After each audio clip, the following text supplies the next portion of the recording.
Welcome to Conscious Compassion, hosted by Charles Gray and Laura Darrell.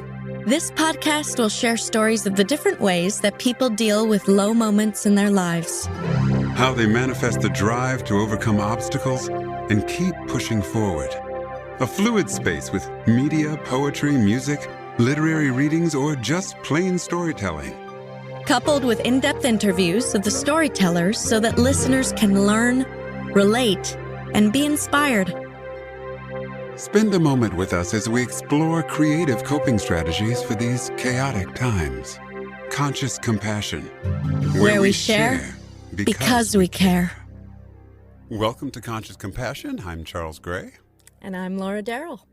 And today we have the pleasure of speaking to Broadway actor Tally Sessions. Probably one of the most popular people on Broadway, I'm going to say, or at least in New York, simply because this man is in everything.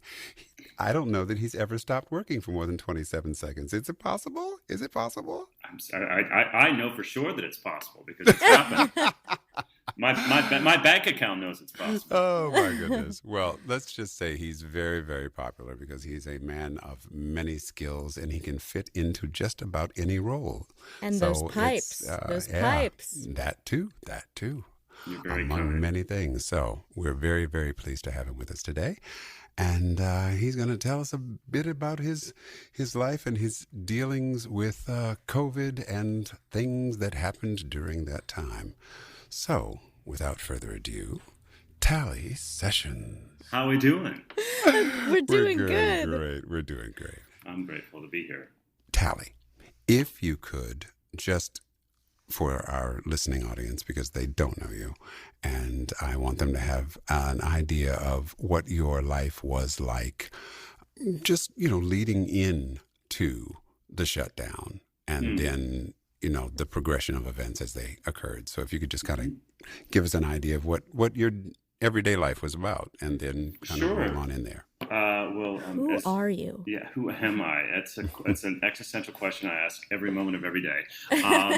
But my day-to-day life, I'm, as you were so kind to say, I'm a professional actor, and I've been very fortunate to work a fair amount in our industry, both on Broadway and in New York and around the country. And right before COVID-19 became so notorious in our news cycle, I'm pretty sure it was here for months before that. I was in previews. I believe we'd done 7 previews of the Broadway revival of Company, directed by Marianne Elliott and starring Katrina Lenk and Patti LuPone, where they've changed the gender of the leading character, Bobby, to a cisgender heterosexual woman, played by Katrina Lenk. And so I'm a standby, and I cover 4 roles in that production. And we had done, 6, 7, maybe 8 previews. Very much, we're not even close to like freezing the show.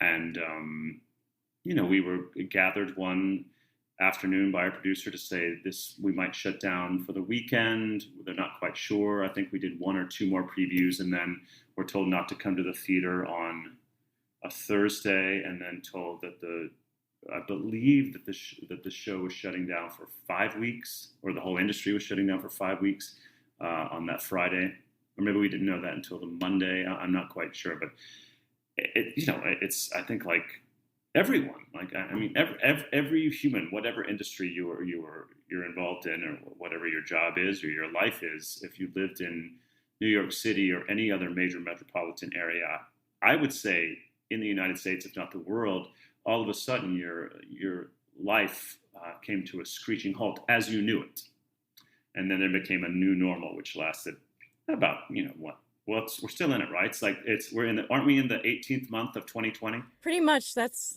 kind of it. We're slowly crawling back. But yeah, something like that. Yeah, so that was sort of my day to day, going to rehearsal and watching previews, like as a standby. You watch a lot, and that's it, and trying to learn the 4 roles that I covered, and sort of being consumed by that and not thinking that a global pandemic was on the horizon, and how lucky we all were to have that gift. Yeah. There was no foresight. None. Apparently there was, but it was kept hidden from us. Yeah, if you were an epidemiologist or a member of the U.S. government. Right. And even at that, they still have the same issues we got. So. Correct. Yeah, so that was my life. That was my life, sort of in a nutshell, day to day, right up to, in terms of the project I was involved with. So you had a friend. Just one, just the one. Just one friend. Yeah. Not as popular as you say, Charles.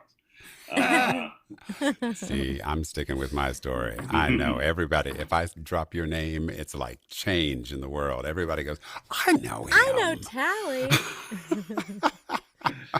Ubiquitous. That's me. But sorry, go ahead. You were saying.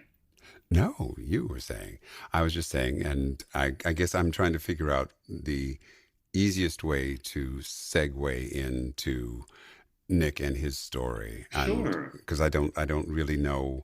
I don't know your relationship with him and the family and all of that. I'm happy to talk about that and to clarify it and put some context around it.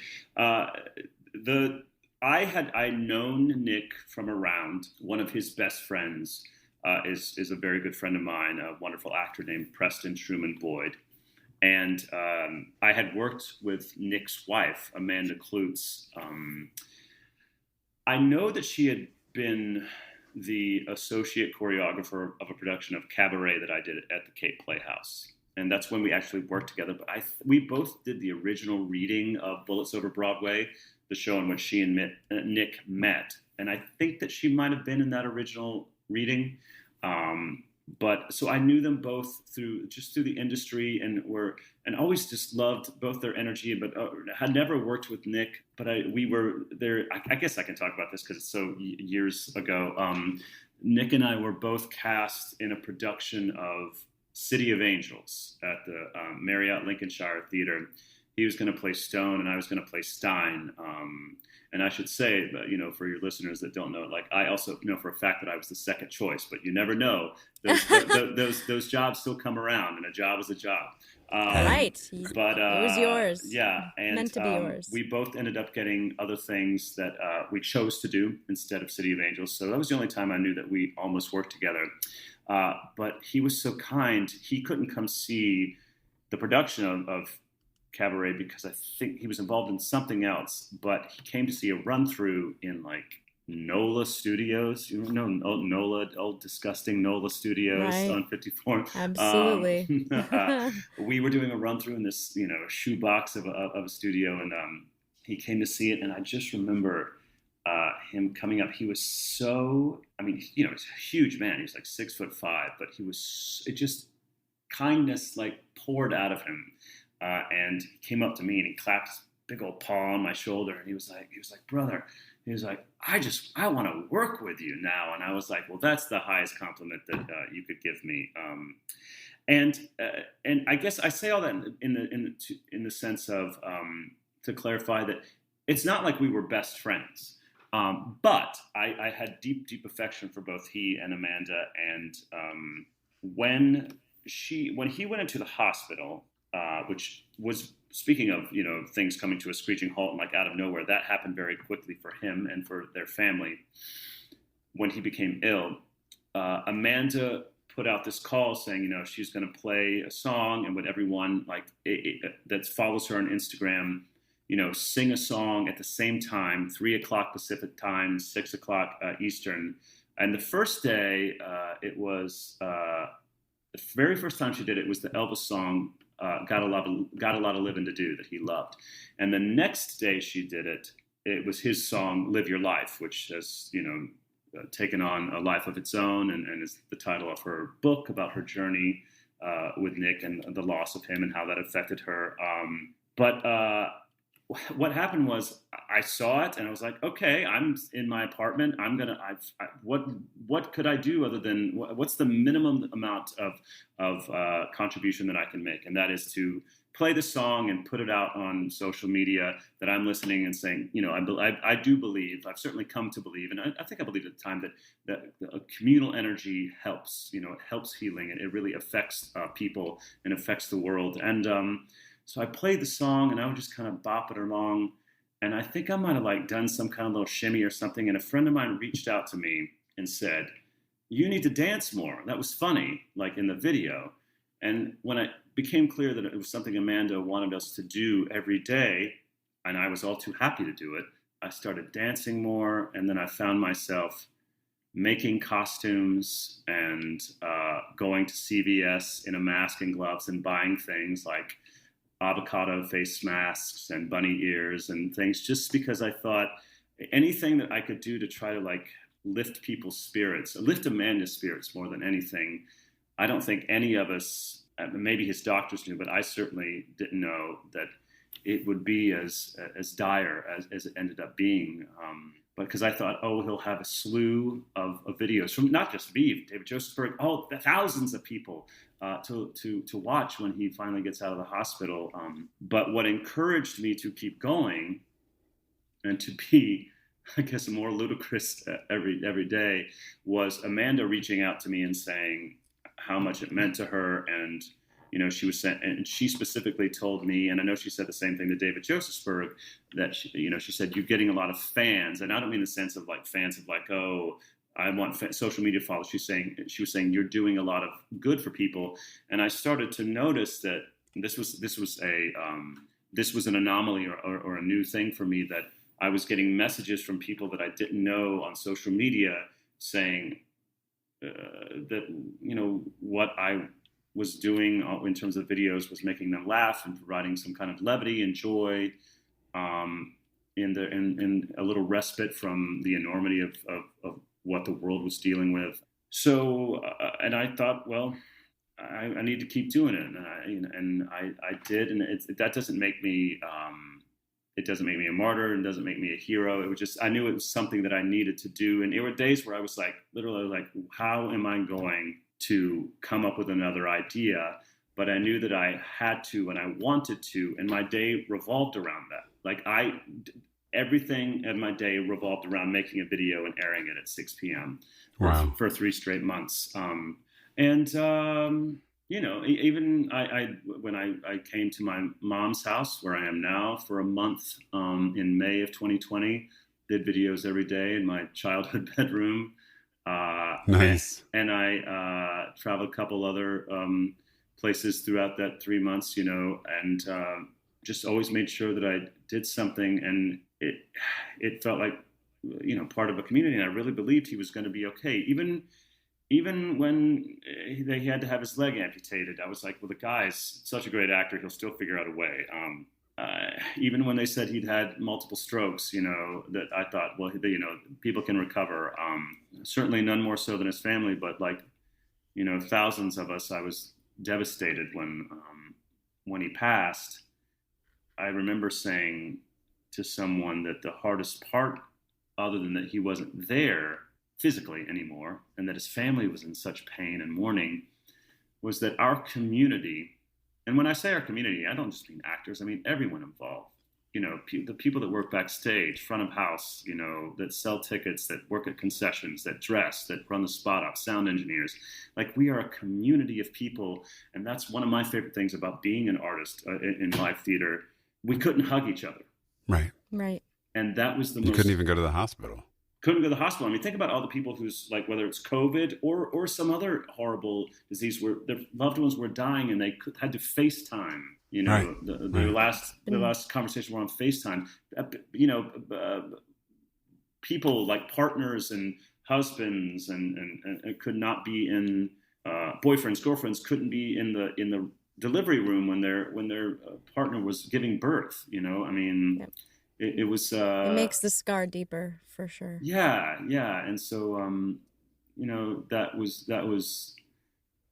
It was very painful, but I looked at it as a point of pride in a way, in a small way, that I could contribute to this very, very, very powerfully moving and ultimately tragic story, and the loss of this, wonderful artist, yes, but incredible human being. I was kind of amazed because, I knew of him. I didn't know him.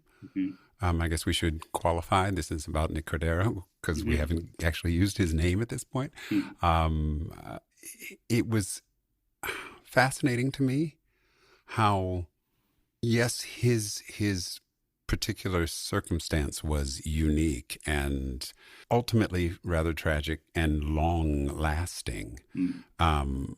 But I never really understood how, of all of the tragedies that were happening in New York and even within the community, because we lost as a Broadway community a lot of people, We did. how he got to be that point person.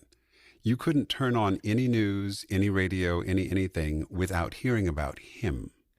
I felt like it was such a shock to me just because at that point, everything on the news we were hearing was it's mostly older people or people with a lot of comorbidities, and I Mm. just was struck by his age. I Mm. remember thinking, "Whoa, how could a man so seemingly healthy have this kind of a response to it?" I didn't think that was a thing. Mm. And he was very healthy. His wife has a burgeoning fitness empire, and she had him exercising all the time.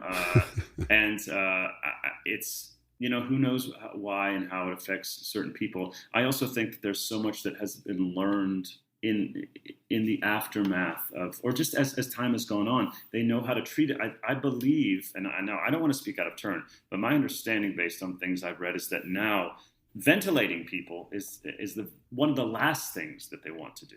They want to try Right. to oxygenate them first, Right. get them on oxygen as long as possible. Who knows, and also, the viral therapies were not available No. to him. Right. Right. But I think that I think he had some notoriety. And Amanda did as well. And they're both there are tons of thousands, millions of wonderful human beings. Any one of whom who has experienced loss and could have become the face of tragic loss due to coronavirus. Who knows exactly why? But it certainly was. It's just shocking, And also because because it was so, no matter how many people it killed, and it's one person is too many. We not experienced anything like that. Right. Right. I had it, and I was like, and I just felt nauseous and a little, had a fever, and what happened to Nick could easily have happened to me. It's just luck of the draw, Right. and I don't know Absolutely. why. I don't know if it's genetics. I don't know if it's amount of the virus one is exposed to. Who knows? Yep, there's still a lot of unanswered questions, which A whole lot. makes A it whole lot. makes it harder. Yeah. In terms of what was happening inside of you, as you're coming up with these new ideas for videos every day, and many of the places that you went, I guess I had said before, I didn't know really what was happening, and I didn't know what your relationship was with him, but I was watching your videos. I checked in rather consistently. I was one of your fans. But what I noticed over time was that I found myself questioning how you were dealing with it emotionally a bit. And as you got closer to the end, and you were like, there was some video where you were like shirtless and slapping yourself, and you had these big pink welts on you, and I was like, what is going on? Charles goes for the jugular. I want I'm I want to see sorry. these videos. I just had to tease I guess you. I'm saying that because it clearly showed that you were on a journey, and you started in one place that was really hopeful and energetic and exciting, and it went to what was becoming, visually for me at least, a fairly dark place. What was your emotional journey? I think that because I have not seen them, but I'm definitely going to go and watch There because there are many. I think there are many on I think I've saved a lot of them on my stories. oh, I they were think on your stories. yeah, They're yeah. not actual posts. Well, Okay. actually, yeah, actually they are. A lot of them are posts. A lot of them, but I Okay. meaning I saved them. Like I think there's a whole what do you call them? Highlights. This shows how bad I am at Instagram. Um, Oh, trust. Awful. but I think that they are, or a lot of them, and a lot of them were in the feed. That's a really interesting question, and I will say I don't know that I agree with the assessment, Charles, but I don't know that I disagree either because it's and I have to think about it. Well, that's why I'm asking it Yeah, I'm not trying to, because I don't want it to sound judgmental or it doesn't whatever. it doesn't sound judgmental. I'm just saying this is what I was seeing, and it resonated with me. Yeah, It kind of triggered something in me, and it made me think, I hope he's okay.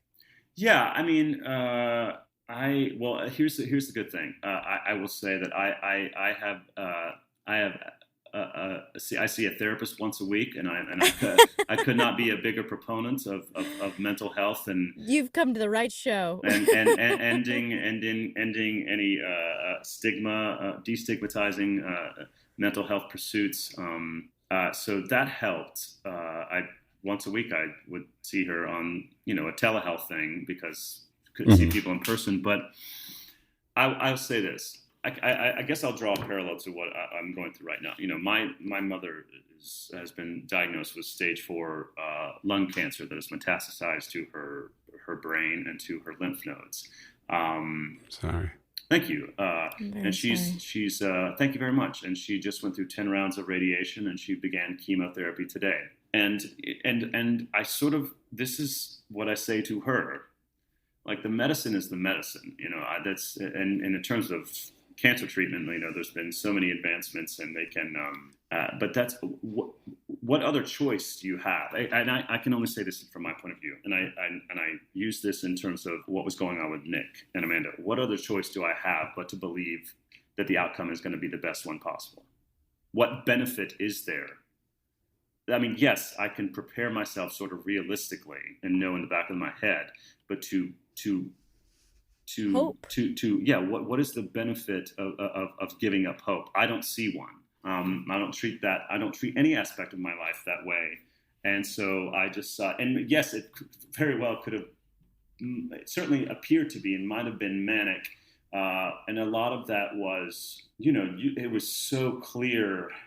Amanda was so incredibly brave and raw in her communication on social media and the text, some text that we had, and I couldn't help but be affected by that. I don't know if that makes me Of course.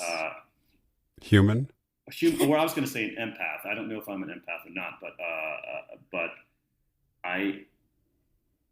I'm sure there was a desperation, and I also say this. I mean, there's certainly probably a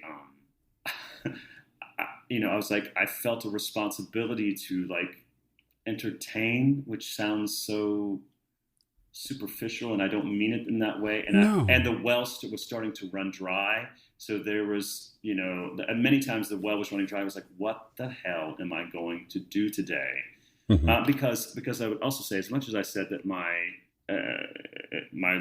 days revolved around making videos, I still was trying to figure out, like every other person that made a living in our industry, whatever part of the industry they worked in, as musician, crew, actor, designer, all of it, how to make a living, outside of unemployment, trying to teach, things like that. So there'd be days where it was like, oh God, I know I have to do video, but I haven't really put a lot of thought into it.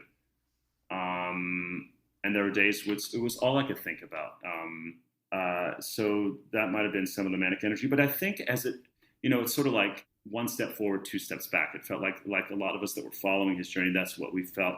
And that is not any more impactful than actually living it, which is what Amanda and his siblings and his mother were doing. Of course. But you're like, oh, he woke up, he's, intubated. They've got to put he had a mini stroke. Oh God, they've got to put, I forget what the thing was called, where they put something in him and it caused blood clots, which is why they had to amputate the leg. And you're like, good God, they have to take off his leg, and then he woke up. And that felt like a big victory, but there was just no real speech, and he was still intubated, and he had a trach, and it just felt like you were trying to inch forward out of this quicksand, and every time you got a little bit out, it would drag you under a little more emotionally. And so I'm certain that you saw an authentic sense of desperation, because there's nothing I can do. I mean, I shared, meaning there was nothing more concretized that I could do, other than I donated to the GoFundMe they set up for medical bills. My mother did, Right. I shared it to people, and they did, but I'm not a medical doctor, and I'm not an epidemiologist, and I'm not a viral researcher, so I didn't know what else to do, other than You did a lot, and well, yeah. I mean, it's admirable. It's amazing, I really. appreciate that, but I guess my point is I I used the skills that I had, and it taught me quite a bit about checking in with myself, self-observation, because there were times where I was like, I need to make sure that I'm doing this for the right reasons, and not because I certainly started to gain a lot of followers because Amanda would share it, and I also, I learned a lot about social media, like my David Josephsberg, my good friend who I co-host this sort of like feel-good talk show with. His wife has a very successful nutrition and weight loss business, and she's got a big social media following. And I started to get these like horrible comments on my Instagram posts from people, saying horrible things about Nick, about me. And I was like, Wow. what? Oh. And I was like, What's what up is? with that? You got trolled? Yeah, but she says they're bots. They're people that literally you go on and they'd had stolen a picture of Nick, and it was their icon, and they had 2 followers, and it's like, what Got it. And their sole purpose, for whatever reason, is to Antagonize. just because they're people that are hurting, or they want to get traction some way by engaging in people with some kind of following, which will somehow gain them a following. And I remember Liz, David's wife, just said, Tal, you just can't engage. Because the first time I saw it, I'll say, I'm a pretty easygoing person to a degree, but when I get mad, I get really mad. And I was like, I want to just beat the hell out of this person. I mean, it's just horrible Yeah. what they're doing. Right. And I remember, this is not even like being, I don't know, is this the definition of trolling? There's some older gentleman who I guess was like a online theater critic I remember, and you always remember the backwards. It's like Isn't that the truth? like he said something like, a man's dying. This is, your clowning is pathetic, or something like that. And I was like, oh, and people, Wow. people said there was one guy, they would talk about like my weight, and I was like, oh, wow. But it did make me think, all right, am I doing this for the right reasons? At the end, I would be a liar if I said that the attention that came with it wasn't Right. gratifying in some way. I would be lying. That's not why I did it, but it was an auxiliary Well, thing isn't that that happened. isn't that part of being an actor or in the arts at all? It's like, of course, our main objective is to lift people up, inspire them, educate them, entertain them, make them feel better, give them an escape. But we also do get something out of it. Well, if we didn't, there'd be no reason to To do it. Otherwise, we just do it in our living rooms. Exactly. Right. I mean, I will say this, and I've had to come to I've just decided to own it. I was like, yeah, anytime that I post like a performance of myself or like a workout thing, like a thirst trap or whatever, or a nice picture, I'm like, yes, of course it's vanity. Of course I want you to like it. That is why I'm posting it. Yes, that is why, and that is okay. I'm not going to be like false modesty, like, oh, I just, I love when people are like, like so and so's show opened. This has happened to me so many times. The show I'm in opens, and I see someone post. Like I remember Like I was in Falsettos, that Lincoln Center revival, and someone posted, "Happy opening to Falsettos," and this makes me think of the time I played Whizzer and like posted a photo in the sales. I was like, "What the hell does that have to do with anything?" It's just more Piggyback. self-aggrandizement, you know. What were the things that I know you said you speak to a therapist on a weekly basis. Mm-hmm. Um, you also said that you went to your mother's. So were you at your mother's through most of the lockdown and the long parts of it? No, I was mostly in New York. I spent Okay. a month, a solid month, the month of May 2020 at my mom's, and then a couple weeks here and there in the last quarter of 2020, but mostly in Okay. New York. Mostly in New York. Mostly in New York. So you were dealing with the isolation that everybody else had to deal with then. Yes, but I He will, said yes, but yeah. I mean, I'll be honest. Like so I contracted COVID in like early mid June. Tested positive, quarantined for 2 weeks. Went back, tested positive again. ooh, So I had to quarantine for another 2 weeks, and then finally was negative and tested positive for the antibodies. So I will say that I went when outdoor seating started. You hmm know, I would go. Like I went to bars, like in restaurants in the summer. I was not as maybe careful is the word as once I'd had it, I was not as careful, which is strange.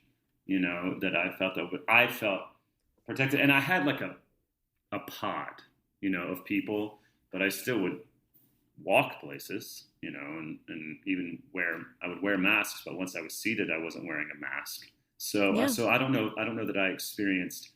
I mean, I think I spoke to someone, not someone I knew, but like someone that followed me and said that they hadn't set foot out of their apartment for a year. right, Yeah. I don't, my yeah, mental health would deteriorate so fast. And I mean, there's a Yeah, lot of differences of opinion about which science to follow and the communication of stuff, which we don't need to get into on this sure. podcast. But No, there's lots um, of people handled it in many, many different ways, and I was just curious how you did because I wanted to know how it impacted you emotionally. People who did tend to keep themselves away from everybody Yeah, had a really rocky time I because think they were yeah. just trying to deal with their demons and being locked in four walls. yeah, Yes, But couldn't you have seem to done have it. had quite a bit of community to help you. I That's did. good. I was very fortunate in that way, and even I will say, even in the first, I mean, those first 7 weeks. I mean, I like. I think again, I'm not unique in this. I was glued to Cuomo's, you know, state of New York address every day, and then so I felt like, you know, in those first 7 weeks. When I was just in my apartment and would go to the grocery store a couple times a week, half a block away or a block away, I was just like, wow, this is so strange. But I didn't ever feel stir crazy, you know, like I would work out in my apartment and talk to people on FaceTime and check in with my mom. And, you know, all of a sudden, it seemed like very quickly theaters were like, hey, can you make this recording? Can you sing this for, you know, like, so I was also busy doing things to try to like, you know, initially donate my time in anyway. So I never felt that sort of isolationism. That's wonderful. I think that's a Uh, blessing. it is a true blessing. It is a true blessing because I'm very much an extrovert who is fed on socializing. But So you made that choice and you took ownership of that, and I think that's a great. There are a lot of people who weren't comfortable doing that, but then they suffered the consequences of isolation. So I guess just the agency, you owned your agency, you made your choices, you did what was best for you, which is, good. Healthy. I hope so. I hope so. And lucky, you know, like You I weren't said, running around licking people, so. not then. Oh, jeez. Consensual. I think that there are. I mean, the title of your podcast is Conscious Compassion. Like it's like no matter whatever choice you make, we are all still parts of a society, and it's our responsibility to try to protect one another as best we can. I mean, I think we can only do our level best every day, and that changes depending upon stressors, what's going on in our lives. So I did the best I could, and I often fail, and will often fail, but I did the best I could. I can say that, which wasn't always great. Did those videos help you get through? I know you said you felt like you were a part of something very powerful and very moving. And I know you said that there were days where they were difficult because it was almost a stressor thinking of what to do. But did they help you get through that time I guess, for yourself? Absolutely. I mean, Laura, you were saying like all the things. There's all these wonderful reasons that the three of us are involved in the arts, and all of our colleagues and friends are involved in the arts. But it, in a small way, actually maybe not so small, it kept me creative when that had been ripped out of not only my life but all of our lives. Right. It kept me creative in a way. It fired that part of my brain in some way. Yeah. No, that's I think it's essential. Yeah. It's absolutely essential, because there's nothing worse than taking a kid's finger paint away, when the mind is racing and you have absolutely nothing else to do, nowhere to go. You've read everything, you've seen everything, you can't Netflix another possible second, and you've got all this stuff you need to get out. And it's wonderful that you were able to find an outlet for it, and not just an outlet, but an outlet that served a real purpose. Yeah, and thank you for saying that. But I will say, I think that is the thing. I know that there are other callings in life where people feel this, but I can say unequivocally that this has felt for me, and I imagine, I don't want to speak for either one of you, but I've certainly many friends and colleagues who feel the same. This is something I need to do. It's not. Right. It's not just. It's like I need to do it because it's. You can talk. People. It's such an interpretive art form. People can say this person's talented or not, or certain skill, but however people want to absorb other people's talents. It is still something that I need to do for myself, and it's part of my metaphorical blood. It's part of my soul. And so any little bit that I got to dole out or experience was helpful for my own mental health. Right. Yeah. Right. Or what are you doing now, or what creative are you? I mean, you must be gearing back up to do company. Why did you have a job offer? No. I'm right. Well, right now I am. I teach at the New York Conservatory for Dramatic Arts, and that's actually semesters over this week. So I teach private voice and acting as well. So I've been teaching a lot. I've been doing a lot of demo work the last year. I've been very fortunate that I've found work like just recording songs for composers. I do this.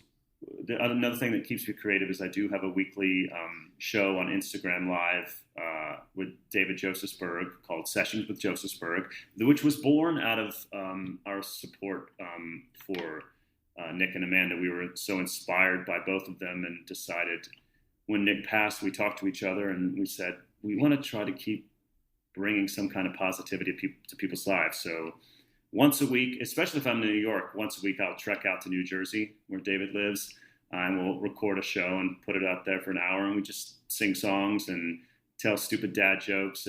But the other thing that we do is we quite often will invite people on who seem like to have a really wonderful person or a really thought-provoking ideology or organization. We had Patty Muir to talk about mental health awareness. We just had this incredible. I think he's like joy personified. His name is Gurdeep Pandar, and he dances. He's been dancing for the last year, and he's gotten quite this following. And he just encourages people to dance, and he talks about how dance brings joy and inspires other people. Had Ray Lee, Diane Phelan, Nick Walker. So it's just that's felt creative in a way. But yeah, I mean, I will gear up to do company it seems like so far away because it doesn't even start rehearsal until mid-November. There's a possibility that I'm going to do another show before that. And if that comes, I mean, I guess once it's announced, I can say what it is. But I'll be quite honest with you. My main focus is being in North Carolina and taking care of my mom right now. Like that's and everything else falls by the wayside. Yep. So I'm here for her and trying to keep her spirits up and make her laugh and keep her fed and do little things here and there to keep going. I was saying to a friend of mine yesterday that because I'm relentlessly positive with my mom. Like we were at a doctor's appointment the other day, and the nurse practitioner who's doing like all the input for her weight and stuff. She was saying, "How you doing?" And I was like, "We're doing great. She's gonna kick this thing's ass." And she said to my mom, she's like, "Oh, you just must love having a son who's so positive." And I was like, "Yeah, it's great." And she was like, "No, it is." And I was like, "It's got. I mean, that's my focus. You know, why? As I said earlier, what other choice is there?" Yeah. Well, there are other choices, but are they as good or healthy? I guess honestly, Laura, that's sort of what it's like. It's like nothing else feels serviceable in any way. Like it just doesn't.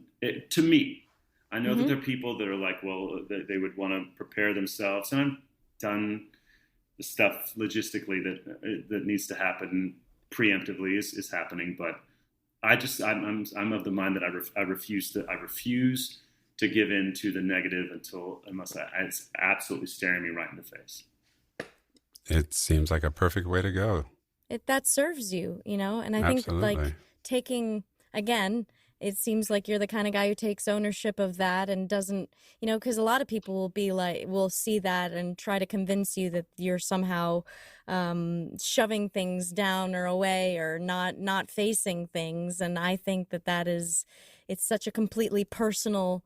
I think it's one thing that Charles and I keep coming across on this podcast is how personal all of these choices are, and what works for you may not work for somebody else. But as long as you're being honest with yourself on does it work, does it help you get through the day, that's a beautiful thing. Oh, and I will say, in terms of like stark honesty, I will say like I'm positive for my mom, and I'm positive like when I'm teaching, and I have a little less bandwidth right now for anything else. So I'm certainly impatient, like when I drive, you know, if I get cut off or something.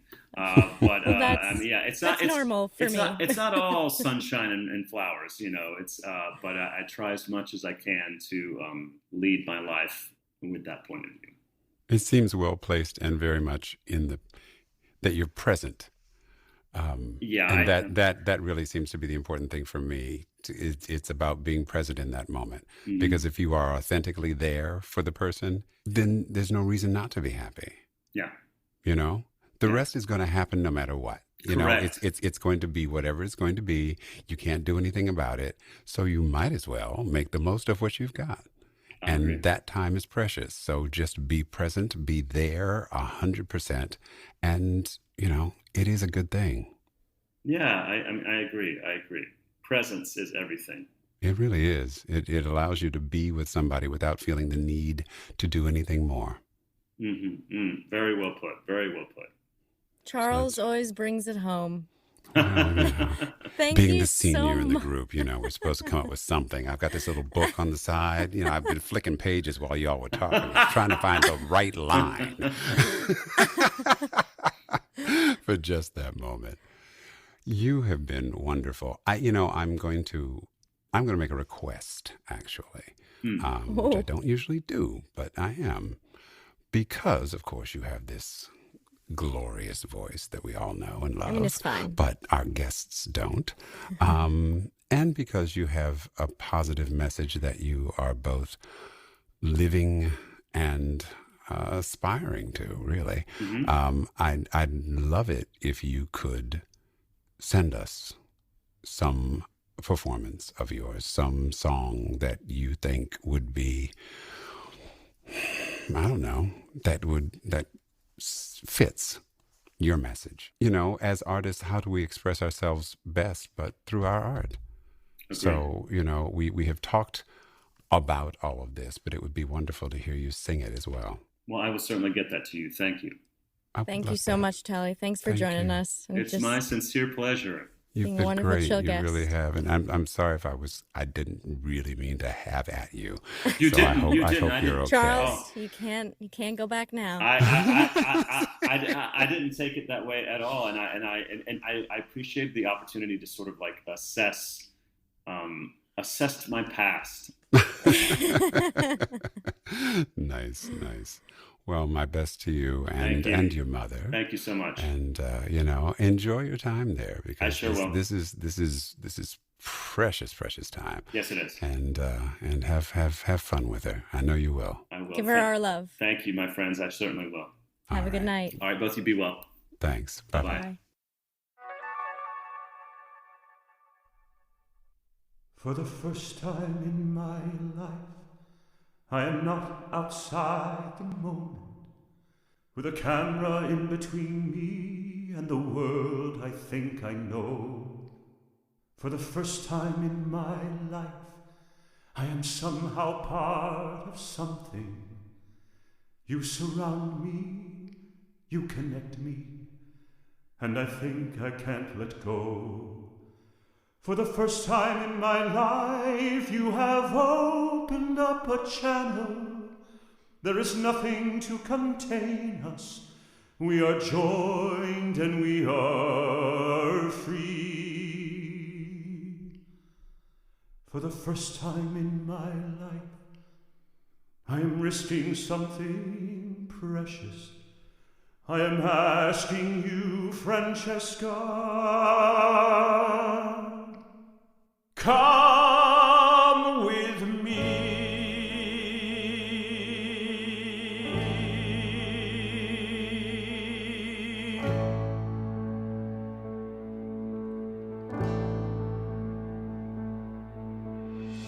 I can tell you I know what the future will be. Who knows anything?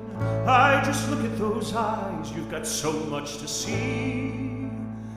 Let me show you there's crowds and camels and hillsides to climb. All I know is in all of the time, from man's first breath to God's last warning, you and I are just 1 second spinning by in 1 split second.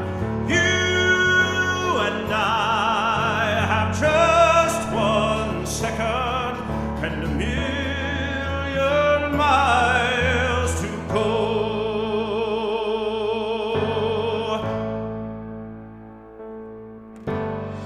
I don't need to be rich.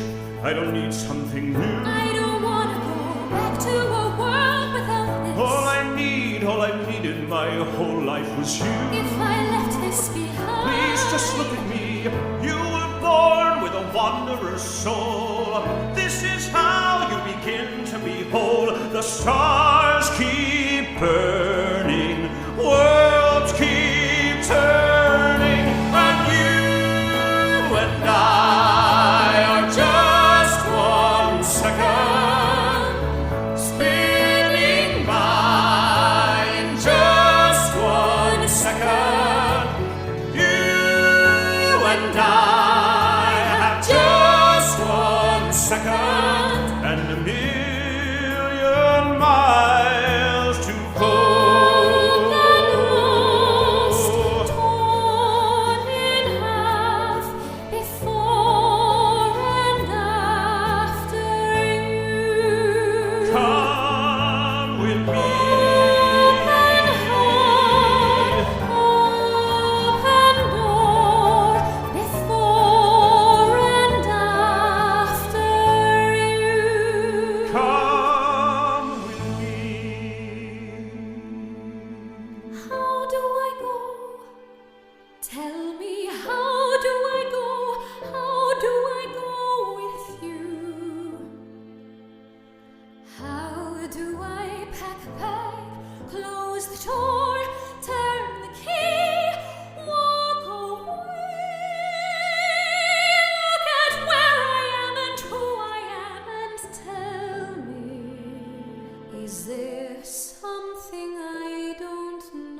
do I go?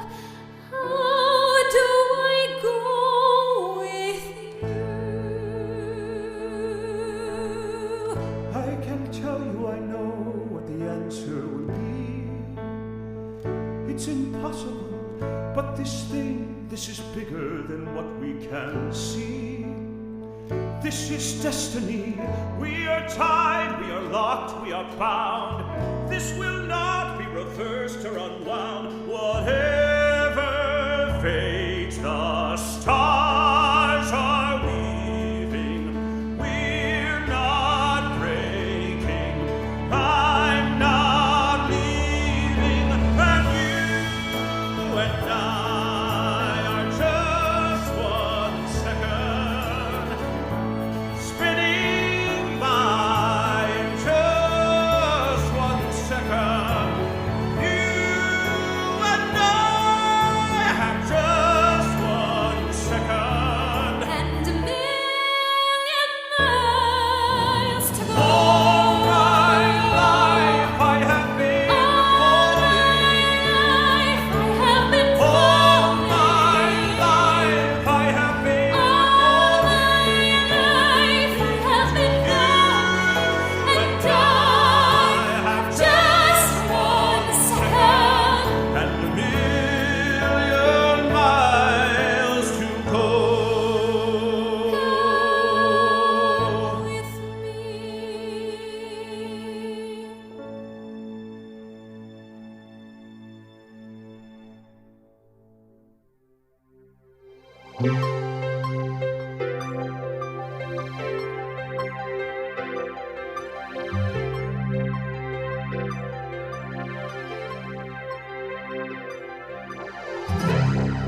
Thanks for joining us for this episode of Conscious Compassion. We'd love to hear your input and to hear what you do to make it through. You can reach us on our website at consciouscompassion.net. We've got some amazing interviews coming up that we can't wait for you to hear. Until then, catch you next time.